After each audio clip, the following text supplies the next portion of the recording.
Bonjour et bienvenue sur je ne sais plus combien, je crois 19e épisode de mon podcast créatif. Vous pouvez me retrouver sous le pseudo de La Pivoine Noire sur Instagram, sur Ravelry. Et toutes les informations concernant cet épisode sont sur mon blog lapivoinenoire.wordpress.com. J'ai l'impression d'avoir oublié de dire quelque chose, mais je ne sais pas quoi. Donc on va commencer tout de suite.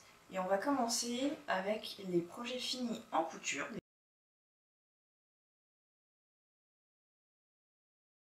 Alors, en couture, je vais vous présenter les projets dans l'ordre dans lequel je les ai faits.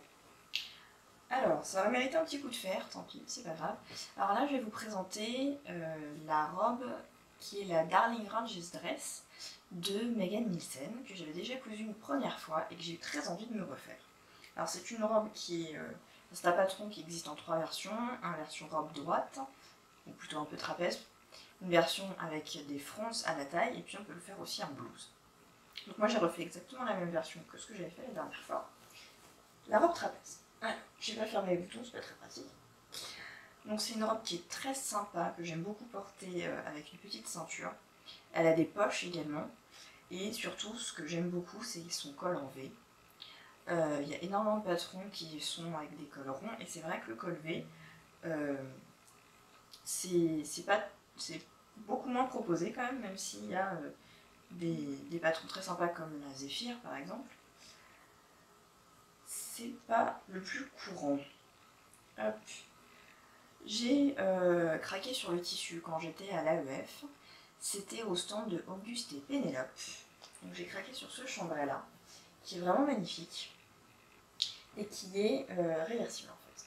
Vous voyez le noir des manches, c'est le même tissu mais dans l'autre sens en fait. Donc il est vraiment magnifique, il est d'une qualité superbe. Bon là il est froissé mais c'est quand même très très beau. J'adore la couleur. Pour les poches aussi j'ai fait l'intérieur dans l'autre sens. Les petits boutons, je ne sais pas du tout d'où ils viennent.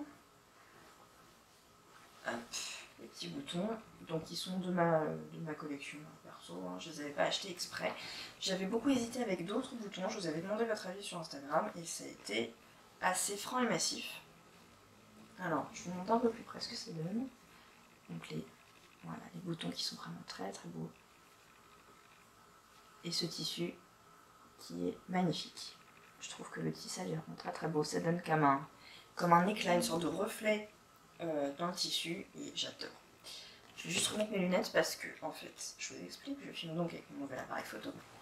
Et pour le retour de caméra, c'est mon iPad que j'ai mis de l'autre côté éteint. Et l'écran est tellement bien noir et brillant que j'arrive à me voir dedans, mais il est vachement loin, donc je suis mieux. J'espère que vous voyez quand même à peu près mes yeux, parce que si vous voyez que 2 trucs blancs, ça peut être un peu gênant. Le patron est très simple. Vraiment aucune difficulté, c'est la 2e fois que je le fais. J'ai très envie d'en refaire d'autres, même juste en blouse, hein, ça peut être super sympa. Pour la partie du col V, c'est pas difficile. J'ai choisi de faire les coutures en noir. Voilà. C'était plus simple parce que j'avais déjà des canettes de prête. Et puis je trouve que ça fait pas défaut du tout. Voilà. On va pas s'attarder plus que ça sur cette robe parce que bon, voilà, c'est pas une nouveauté. J'en avais déjà parlé dans un autre épisode beaucoup plus lointain.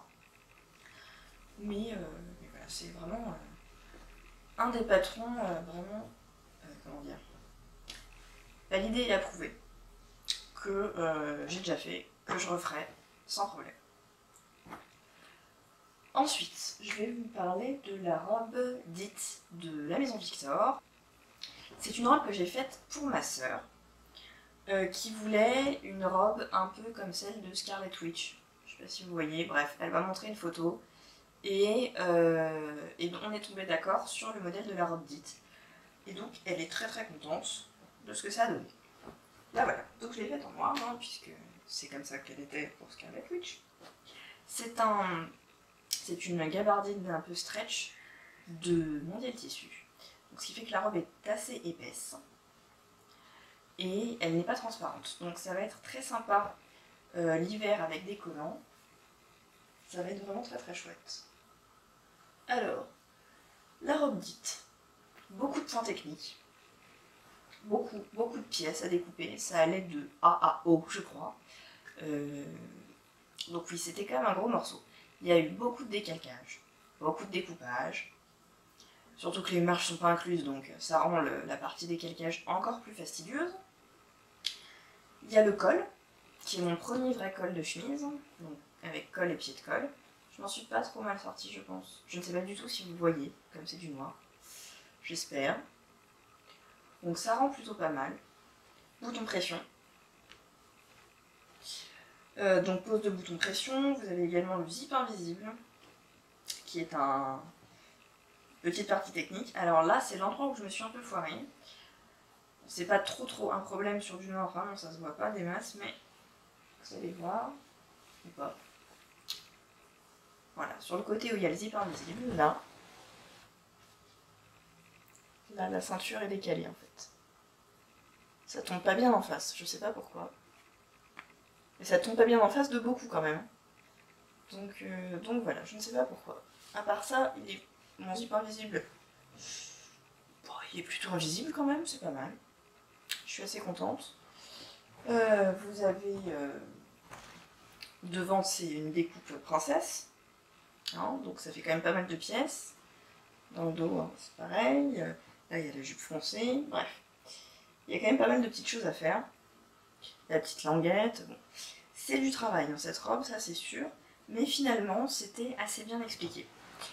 C'était un truc que je redoutais un petit peu parce que, bon, apparemment, les explications de la maison d'éditeur sont pas toujours très claires, dû à une traduction un peu hasardeuse. Mais là, vraiment, avec la robe dite, il n'y a pas eu de souci. Donc maintenant que c'est tout décalqué, que j'ai tout rangé dans une enveloppe, je peux refaire la robe assez facilement. Et je pense que je pourrais la refaire. Hein. Ça, c'est pas exclu du tout. Voilà. Elle lui va très bien. Elle est très contente. J'ai gradé en trop de tailles, puisqu'elle est entre le 32 et le 34, je crois. Et en faisant entre les deux, ça s'est très bien passé. Donc voilà. J'ai même pas galéré à poser les pressions, ce qui est quand même assez incroyable. Il n'y a qu'une seule pression qui est foirée, c'est celle de tout en haut. Et autant vous dire qu'elle ne va pas porter la robe boutonnée comme ça, hein. C'est pas du tout ce qu'elle veut faire avec. Donc voilà, ça tombe plutôt très bien. Donc ça c'était la robe dite. Ensuite, on va passer à un projet qui va prendre un peu plus de temps parce que j'ai quand même pas mal de choses à dire dessus. C'est mon premier manteau. Alors, pour mon premier manteau, en fait, je souhaitais me rapprocher le plus possible du manteau que j'ai actuellement, qui est un manteau du commerce. Qui est un manteau qui est assez long, il arrive au-dessus du genou, il a un grand col tailleur très ample et il se ferme en bas seulement par un petit zip grand comme ça. Il est fait avec beaucoup de pièces, des poches pas spoilées je pense. J'ai un doute tout d'un coup mais je crois que c'est ça. Donc voilà, mais il se fait vieux et j'avais envie de le remplacer. Et le manteau qui se rapprochait le plus de ça, c'était le Gérard de République du Chiffon. République du Chiffon, j'ai déjà cousu 2 patrons de République du Chiffon, la Marthe, que j'ai faite 3 fois, en version réduite parce que vraiment sinon je trouve que ça fait beaucoup trop parachute. Enfin, et encore là, elle est quand même grossesse compatible. Et j'avais fait une robe qui était issue du livre Un été couture, je crois, qui s'était moyennement bien passé. Pour 2 raisons. Une première raison parce que je suis une gourde et que j'ai pris mes mesures, j'ai vu qu'il était la taille qu'il fallait que je fasse et j'ai pas fait celle-là. Je ne sais pas pourquoi mon cerveau a bugué au moment de couper, je sais pas ce que j'ai foutu. Et un deuxième problème au niveau des manches, des petits mancherons. Il y a un truc qui n'allait pas et en fait, de fait, ils étaient inversés dans les explications. Enfin bref, il y avait un truc qui était pas bon dans les explications ou dans le dessin, je ne sais plus. Et qui faisait que c'était pas possible, en appliquant exactement ce qu'il y avait, de réussir. Bref. Bon, donc cette robe m'avait un peu agacée. Et donc là, quand j'ai vu que c'était République du Chiffon, j'ai jamais eu vraiment de patron. Je me suis dit, ah c'est tellement trop bien, je me suis trop bien débrouillée, c'est super top. Tout est nickel, il n'y a rien à bouger. Non. Donc c'est vraiment pas ma marque coup de cœur au départ, mais pour le coup le modèle était vraiment coup de cœur, c'était vraiment ce que je voulais. À part les poches qui sont des poches plaquées que j'aime pas trop, mais je me suis dit bon au pire je fais juste pas de poche puisque de toute façon je mets rien dedans. Je voulais la faire aussi en version plus longue, Mais je me suis dit que j'allais le faire en court, pour une première fois. Mon manteau ancien n'est pas encore totalement foutu. Donc au pire, l'hiver prochain, je m'en refais un en long. Mais au moins comme ça, c'est un moment où je connais très bien le patron, où voilà, je vais pas me faire des problèmes supplémentaires. Donc je me suis dit, on va faire un Gérard. Le tissu, je l'ai trouvé chez Agnès B. Donc 5 € le mètre, pour du très très beau tissu. J'en avais acheté 3 mètres, j'ai dû utiliser à tout péter 2 mètres de lainage et de doublure. Donc j'en ai pour 20 € de tissu. Et le Gérard, c'est un patron PDF qui est à 8 €. Donc j'en ai eu pour 28 € pour ce manteau, sans les 2 boutons. Mais les 2 boutons, je ne me rappelle plus du prix. Enfin bref, il doit y en avoir pour 30 € max hein, là-dedans. Donc c'est plutôt un bon deal. Alors, qu'est-ce que ça a donné? Voilà Gérard. Ça a donné plutôt pas mal. Hein. Donc Gérard avec son grand col. Comme ça. Les petits boutons, c'est ça. Voilà. J'ai choisi ceux-là chez la mercière du coin. Parce qu'ils étaient gris et blancs, comme le chigné du manteau. La doublure, j'ai choisi ce rouge-là. Voilà, qui est très joli. J'ai été mettre ma petite étiquette dedans. Voilà, j'aime beaucoup. J'aime beaucoup, beaucoup Gérard. Mais ça n'a pas été facile, du coup, de Gérard. D'abord, donc j'ai acheté le PDF. Et le PDF, j'ai pas tellement de préférence entre le PDF et la pochette, parce que dans la pochette, il faut décalquer. Si on coupe direct dans la pochette, on ne pourra jamais refaire une deuxième fois dans une autre taille. Dans le PDF, il faut assembler les pages. Mais une fois que c'est assemblé, je me dis que si un jour, jamais, je veux le refaire dans une autre taille, je réimprimerai le PDF. Ça m'arrive rarement de faire dans des tailles différentes. Ça m'est pour l'instant jamais arrivé, donc pour l'instant c'est ce que je me dis. Voilà. Si jamais un jour ça prend, que je change de taille, que je veux faire pour quelqu'un d'autre, on sait pas, je pourrais toujours réimprimer le PDF, c'est pas perdu. Sauf que là, les pièces se chevauchent. Donc non seulement il faut imprimer, non seulement il faut découper, assembler, mais aussi décalquer. Les marges de couture ne sont pas incluses. Donc je peux vous dire que avant de toucher à votre machine à coudre, vous en avez pour un long moment. Mais surtout, ce qui m'a un petit peu déstabilisée dès le début et mis une mauvaise ambiance dès le début sur ce modèle, c'est que le fond du PDF, le fond de la page, n'est pas blanc. Il est grisâtre. Et donc, quand vous imprimez, vous gâchez une quantité incroyable d'encre pour faire un fond grisâtre. Et ça, quand même, je trouve ça fou de faire ça pour un patron PDF que donc les gens vont imprimer chez eux. C'est incroyable. Alors, comment ça se fait? En fait, ce que je pense, quand vous imprimez le PDF, vous voyez que tout est tracé manuellement. C'est pas fait de façon informatique, c'est tracé à la main et écrit à la main. Donc vous voyez les endroits, par exemple, où on a bougé la règle, l'endroit où on repasse un tout petit peu, enfin vous voyez que c'est fait à la main, et de toute façon c'est écrit à la main. Donc je pense que ce sont des pages qui ont été scannées, et donc on n'a pas la blancheur vraiment du papier qui vient d'être imprimé, mais le truc un peu grisâtre parce que c'est une feuille scannée, voilà, tout simplement. Non, là je comprends pas pourquoi c'est comme ça.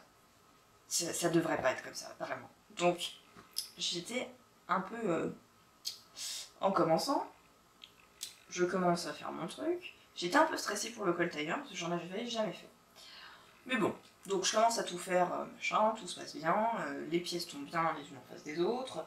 Après, il y a un truc de modélisme que je dois pas saisir, mais je sais pas pourquoi le dos est en deux parties. Pourquoi ne pas le faire au pli? Si vous avez la réponse, dites-le moi. Il doit y avoir une raison que je ne connais pas. J'aimerais bien m'instruire. Je sais pas, si vraiment ça n'apporte rien, quand je referai une autre version plus longue, je vais le faire au pli, hein, parce que c'est toujours une couture de moins. Donc voilà, je fais mon truc, et arrivé au col tailleur, je comprends pas les explications, je vois pas trop comment je suis censée faire, je regarde le dessin qui est fait, là encore, à la main, J'ai du mal avec les dessins à la main, mais ça c'est bon. Je suppose qu'il y a des gens qui préfèrent à la main. Voilà, c'est mon goût personnel. Je comprends pas le dessin, donc je vais voir si sur le site de la République du Chiffon, il n'y a pas un tuto, un pas à pas, un truc.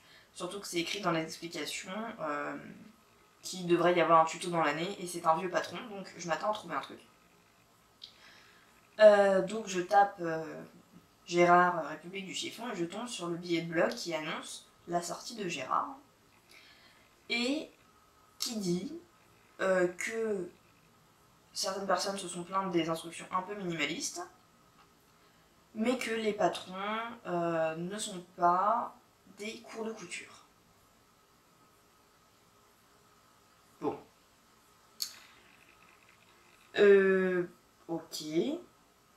Pour celles qui arrivent, pour celles et ceux qui arriveraient pour la première fois sur mon épisode, sur mon podcast, j'ai jamais pris un seul cours de couture de toute ma vie entière. J'ai tout appris sur internet en réalisant des choses.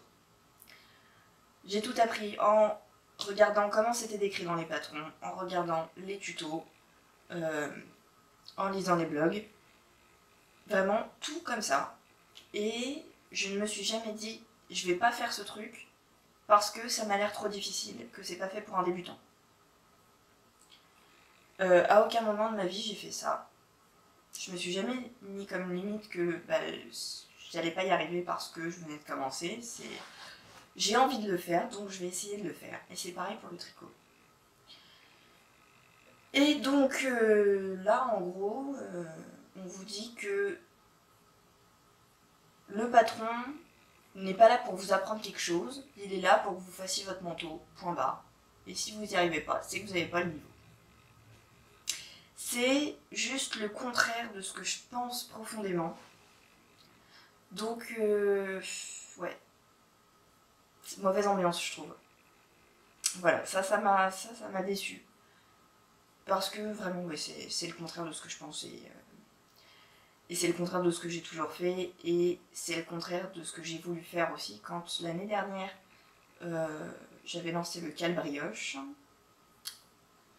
Où il y a plein de débutantes en brioche qui sont venues et qui ont fait leur truc sans problème. Même des débutantes en tricot tout court.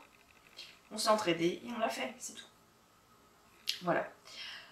Donc bon, je me suis dit, ok d'accord, je vais aller voir ailleurs. J'ai cherché ailleurs comment faire un col tailleur et il n'y a vraiment pas de complications. Une fois que vous l'avez fait une fois, je pense qu'il n'y a plus aucun problème. Il suffit de mettre un petit coup de ciseau au bon endroit, au bon moment, et ça roule tout seul. Alors ça fait un peu flipper de mettre un coup de ciseau pendant qu'on est en plein dans la ligne de couture, mais en fait, il n'y a pas de souci. C'est vraiment pas une technique compliquée. Ça va être compliqué de vous l'expliquer là sans vous montrer quoi que ce soit. Et comme je ne savais pas si ça allait marcher, je ne l'ai pas filmé. Mais voilà. Donc bon. Comparé à des patrons comme Yvan Soufflé, comme Vanessa Pouzet, comme Dirandou, comme plein d'autres marques qui vraiment expliquent ce qu'ils font, qui ont envie que les gens y arrivent tout simplement. Vraiment, je comprends pas trop cette façon de voir les choses parce que si les gens apprennent à coudre, ils achètent des patrons, quoi. Tout simplement. Donc ça me paraissait à la fois bonne ambiance et à la fois commercialement intéressant. Donc bon, admettons. Voilà. J'ai pas trop aimé, mais c'est comme ça, c'est mon point de vue. Qu'est-ce que vous voulez que je vous dise?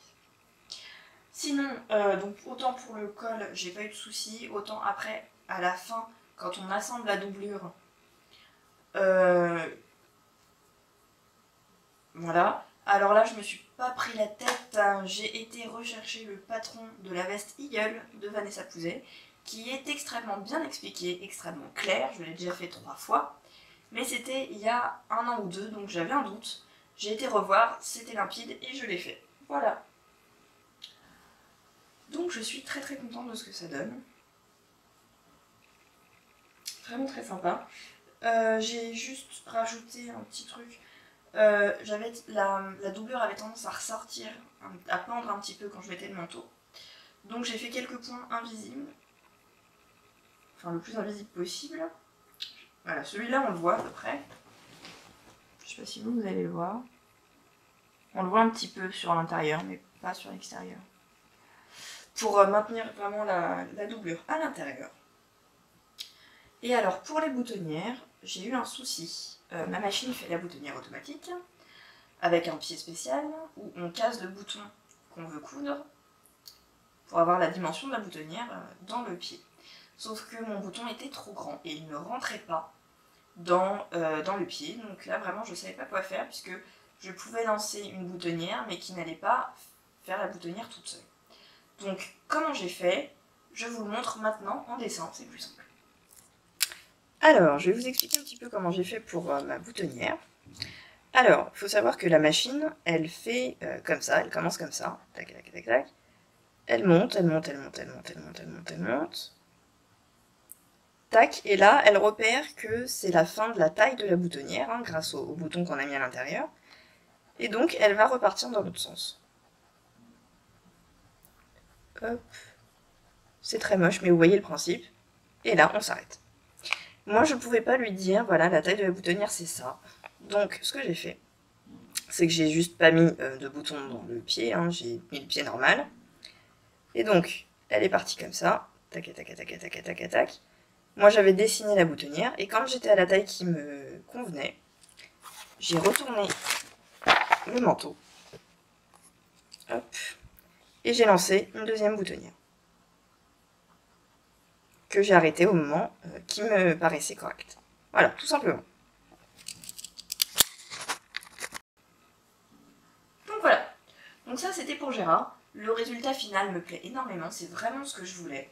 Donc je suis vraiment mi-figue mi-raisin avec ce patron, parce que autant j'adore le résultat final, autant j'ai pas accroché du tout aux explications, aux dessins, au PDF, bref.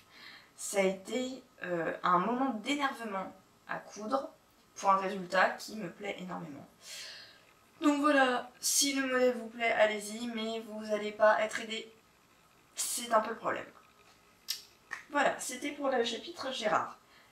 Je termine avec une dernière cousette, qui est la blouse Anderson de Sue Averit. Alors c'est une marque en anglais, tout est en anglais. Bon, je couds de l'anglais, hein, ça c'est pas un problème, la Darling Gorgeous Dress c'est en anglais aussi, et ça ne me pose pas de problème. Allez savoir pourquoi la blouse Anderson, j'ai bloqué à mort dessus, je n'ai rien compris, donc je me suis dit ça suffit, stop, hein. Je vais me poser et je vais vraiment réfléchir et tout redessiner, et voilà. Parce qu'en plus, dans les photos, on ne distingue pas l'endroit et l'envers du tissu, donc c'est un peu gênant. Donc vraiment, je me suis posée, j'ai tout décortiqué, j'ai quasiment tout compris, sauf le poignet.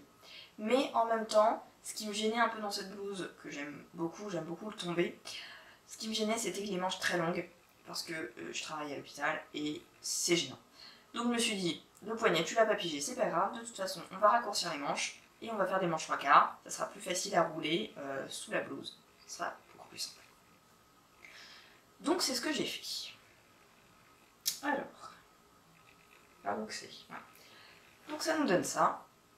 J'ai utilisé une viscose Benitex, que vous avez déjà dû voir à plusieurs occasions, parce qu'elle a beaucoup plu. Donc voilà ce qu'elle donne. Donc elle est froncée en bas par un petit lien qu'il va falloir que je raccourcisse parce que ça sert à rien qu'il y ait un temps qui dépasse. Voilà. Très très joli. J'aime beaucoup son tombé. Je vous ferai des vidéos portées de tout ça, bien sûr. Hop. J'aime vraiment énormément. Et finalement, c'est pas si compliqué. Là, j'aime beaucoup la façon dont c'est fait ici. Les petites fronces avec le petit col. Super. Pour tout ce que j'ai fait dernièrement, j'ai pas fait de couture anglaise, j'ai utilisé mon pied de surjet, qui est un pied spécial de la machine à coudre que j'ai commandé à part, qui m'a coûté 20 € je crois, et qui permet de faire une finition comme ça. Si vous voyez bien, c'est assez pas mal, hein. C'est assez propre je trouve. Vraiment, bon, pour l'usage que j'en ai, ça suffit. Et c'est toujours moins cher qu'une surjeteuse. Voilà. Hop. Donc voilà, c'était tout pour aujourd'hui. J'espère que ça vous a plu, que vous n'avez pas trop mal pris ce que j'ai dit sur le Gérard, mais il me semble que vous êtes là pour avoir vraiment mon avis honnête, et je vais pas vous dire que j'ai adoré quand c'est pas le cas. N'hésitez pas à venir me dire ce que vous en avez pensé si vous l'avez cousu. Dites-moi également pour cette couture dans le dos qui me laisse perplexe. Est-ce que je peux la faire sauter ou pas? Voilà.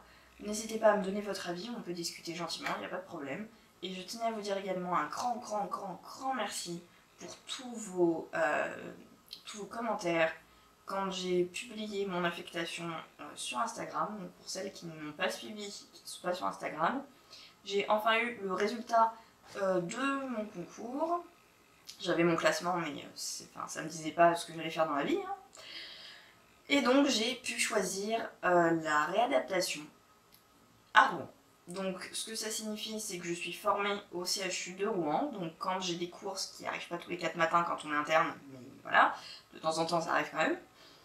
Donc quand j'ai des cours, je suis au CHU de Rouen, ou à la fac de médecine, je sais pas exactement, enfin c'est pas très loin, hein, ce que j'ai compris. Et sinon, je suis en stage dans les différents hôpitaux du coin. Ça peut être autant à Rouen qu'au Havre, à Dieppe, à Évreux, à Elbeuf, enfin bref. Je vous cite un petit peu ce que j'ai lu pour le moment.